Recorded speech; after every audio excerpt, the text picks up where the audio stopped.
India population wise एक बहुत बड़ी कंट्रीज है और इंडिया एक लार्जेस्ट डेमोक्रेसी कंट्रीज भी है। जैसा कि हमें पता है इंडिया में डुअल सिस्टम गवर्नमेंट है, सेंट्रल गवर्नमेंट और स्टेट गवर्नमेंट, जिसमें अलग अलग पावर दोनों की बटी हुई है। दोनों गवर्नमेंट अपने अकॉर्डिंग रूल्स बनाते हैं, जैसे कि schools, hospital, public transport etcetera, इन सब से रिलेटेड। लेकिन इनके अलावा कुछ ऐसे इश्यूज़ है जैसे सरकार उस इश्यूज़ तक नहीं पहुंच पाते, वाटर सप्लाई के प्रॉब्लम्स हो या स्ट्रीट लाइट के प्रॉब्लम्स हो, साफ़ सफाई की प्रॉब्लम्स हो, ड्रेनेज प्रॉब्लम्स हो, ऐसे प्रॉब्लम्स जो सरकार नहीं पहुंच पाती है, सेंट्रल गवर्नमेंट या स्टेट गवर्नमेंट। तो ये लोकल गवर्नमेंट उस जगह पे पहुंचती है उस प्रॉब्लम को सॉल्व करने के लिए।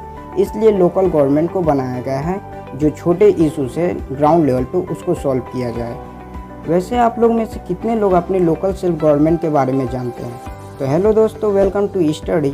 आज के इस टॉपिक में हम लोग जानेंगे लोकल सेल्फ गवर्नमेंट के बारे में। लोकल गवर्नमेंट का मेन मोटिव से डिसेंट्रलाइजेशन ऑफ पावर, मतलब कि पावर को अलग अलग भागों में बांटना, जिसे डायरेक्ट डेमोक्रेसी भी कहते हैं, जहाँ पे पीपल्स अपने लेवल्स का प्रॉब्लम्स सॉल्व कर ले बहुत आसानी से। लोकल गवर्नमेंट मेन दो टाइप्स के होते हैं। पहला पंचायत राज, जो रूरल या ग्रामीण इलाकों के लिए होता है, और दूसरा म्यूनिसिपैलिटी, मतलब अर्बन और शहरी इलाकों के लिए जो होता है। दोनों का ही काम लोकल गवर्नमेंट के रूप में होता है। मेनली इनके दो काम होते हैं, एक जैसे बिजली, पानी, सड़क, साफ सफाई से समाधान करना, और दूसरा काम होता है सेंट्रल और स्टेट के बनाई गई रूल या पॉलिसीज़ को लोकल एरियाज़ में इम्प्लीमेंट करना। इसलिए लोकल गवर्नमेंट को ग्रास रूट ऑफ गवर्नमेंट भी कहा जाता है। लोकल सेल्फ गवर्नमेंट को समझने के लिए हम लोग दोनों को एक एक करके देखेंगे।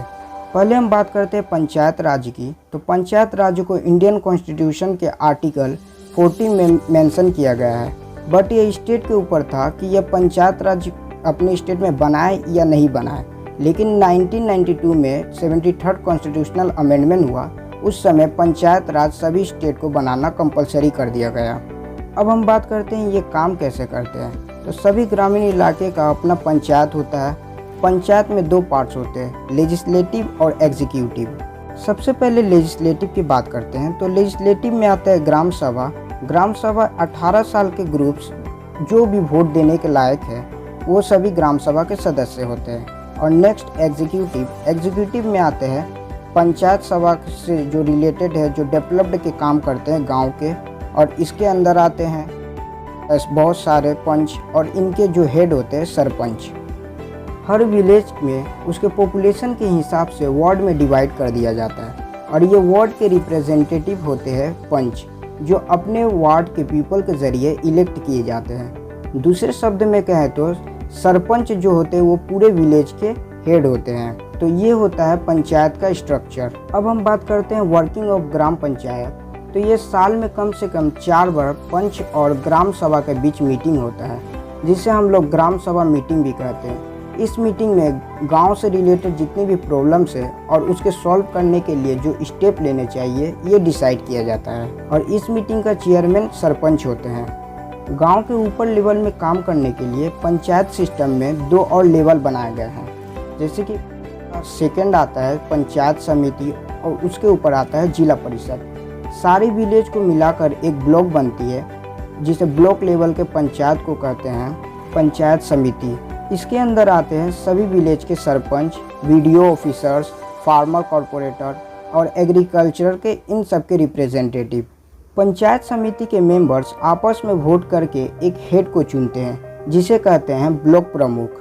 पंचायत समिति का काम होता है गवर्नमेंट के स्कीम और डेवलप्ड के काम को ब्लॉक लेवल पर लागू करना, और इसके ऊपर जो डिस्ट्रिक्ट लेवल पे काम होता है उसे जिला परिषद कहते हैं। इसके मेंबर्स होते हैं जिला के अंदर आने वाले ब्लॉक प्रमुख और स्टेट के एमएलएस और उस एरिया के एमपी।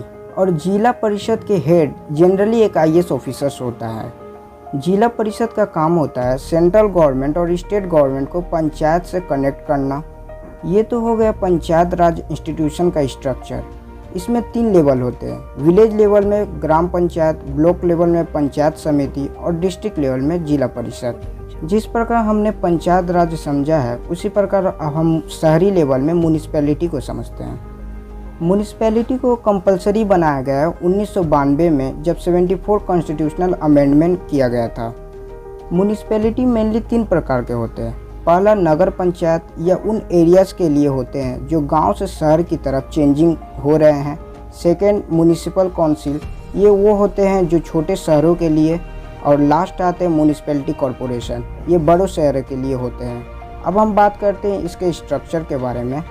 म्यूनिसिपैलिटी 2 पार्ट में डिवाइड होते हैं, लेजिस्लेटिव पार्ट और एग्जीक्यूटिव पार्ट। लेजिस्लेटिव में आते हैं काउंसिलर यानी पार्षद और उनके हेड मेयर।